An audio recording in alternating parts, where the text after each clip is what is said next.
Как сказать по-русски «What's the name of?» Сегодня мы это обсудим и узнаем. Видео будет полностью на русском языке, поэтому, если вам нужно, вы можете включить субтитры на английском, испанском, французском или русском языках, и таким образом вы сможете понять все, что я говорю. Меня зовут Алина, и я ваш учитель русского языка. Не забудьте подписаться на мой канал, поставить лайк этому видео и написать комментарий. И давайте начнем. У нас есть два варианта. Первый вариант – как зовут что-то, и второй вариант – как называется что-то. Первый вариант – как зовут вы могли слышать, когда вы только начинаете изучать русский язык. Мы всегда начинаем изучение русского языка с фразы «Как тебя зовут?» и «Меня зовут Алина». Поэтому мы можем сделать вывод, что фраза «Как зовут?» будет использоваться по отношению к людям. Мы можем спросить «Как тебя зовут?» Как его зовут? Как зовут твою маму? Как зовут твоего брата? Обратите внимание на грамматику. Глагол «зовут» требует после себя или перед собой употребления винительного падежа. Поэтому мы не говорим «как ты зовут», «как он зовут», «как зовут твоя мама». Нет, все эти слова, все эти люди употребляются в форме винительного падежа. Он – это его, я – это меня, ты – это тебя, твоя мама – твою маму и твой брат – твоего брата. На данный момент я готовлю новый курс по падежам.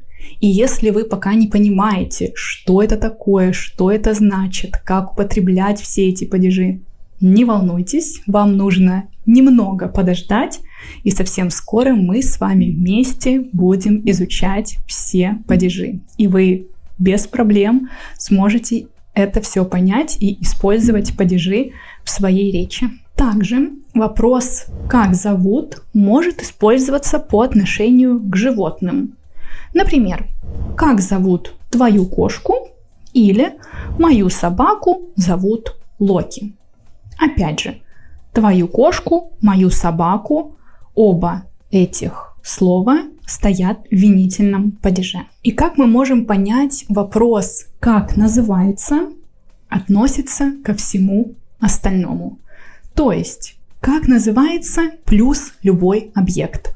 Фильм, книга, улица, город, что угодно. Главное, чтобы это было что-то неодушевленное. Как называется улица, на которой ты живешь? Другой пример. Новый фильм Гая Ричи называется «Операция Фортуна. Искусство побеждать».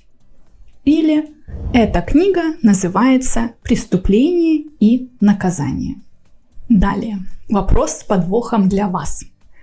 Что вы скажете, если нужно спросить что-то о музыкальной группе? Как зовут или как называется? Можно подумать, что это группа людей. Значит, логично сказать, как зовут. Но, к сожалению, это неправильно.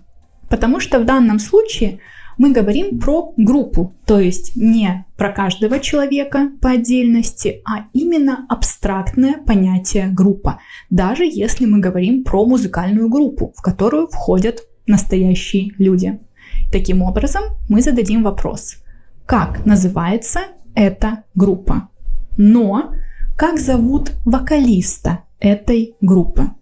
Вокалист – это человек, а группа – это абстрактное понятие. А теперь давайте немного попрактикуемся. Я вам дам предложение, и вы должны сказать, мы берем слово «зовут» или «называется». Например, мой друг, которого Михаил, живет в Москве. Правильный ответ. Мой друг, которого зовут Михаил, живет в Москве. Следующая фраза. Площадь. Площадь революции. Правильный ответ. Площадь называется Площадь революции. И последний вопрос. Как страна, в которой ты родился? Правильный ответ. Как называется страна, в которой ты родился? Вот и все. Как вы видите, разница есть.